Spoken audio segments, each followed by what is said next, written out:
Chapitre 14. Il est monté dans le bus, par l'arrière, une station après la mienne. Pile en face de moi. Il m'a tendu la joue, je me tenais à la barre, je l'ai lâché pour m'approcher de lui. Malgré le monde autour de nous, j'ai perçu le parfum d'adoucissant qui émanait de ses vêtements. T'as passé des bonnes vacances, Pépite? J'ai fait la moue. Lucas se tient devant moi avec cet air désinvolte qui le quitte rarement. Pourtant, je sais qu'il sait.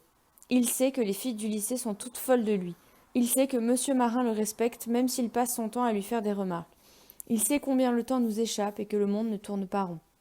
Il sait voir à travers les vitres et le brouillard, dans la couleur pâle des matins. Il sait la force et la fragilité.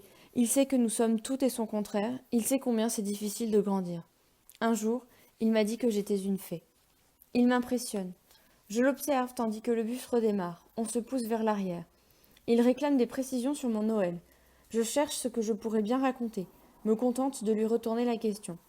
Il est parti chez ses grands-parents, à la campagne. Il hausse les épaules avec un sourire. J'aimerais lui dire que j'ai perdu No, que je m'inquiète pour elle, je suis sûre qu'il comprendrait.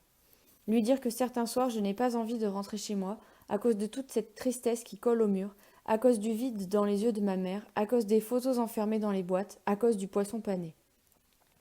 Un soir, si tu veux, Pépite, on pourrait aller à la patinoire.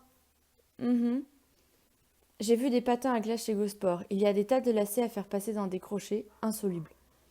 Nous descendons du bus, devant le lycée. Les portes ne sont pas encore ouvertes. Les élèves se rassemblent en grappe, discutent, s'esclaffent, allument des cigarettes. Lucas connaît tout le monde, mais il reste avec moi. J'essaie de faire bonne figure, de ne pas laisser les idées envahir ma tête. Ces idées qui me traversent souvent quand je vois tout ce qui pourrait se passer, le meilleur et le pire. Elles surgissent n'importe quand, dès que mon attention se relâche. C'est comme un filtre optique qui fait voir la vie d'une autre couleur. La vie en mieux ou en catastrophe, ça dépend des fois. J'essaie de ne pas penser qu'un jour Lucas pourrait m'entourer de ses bras et me serrer contre lui.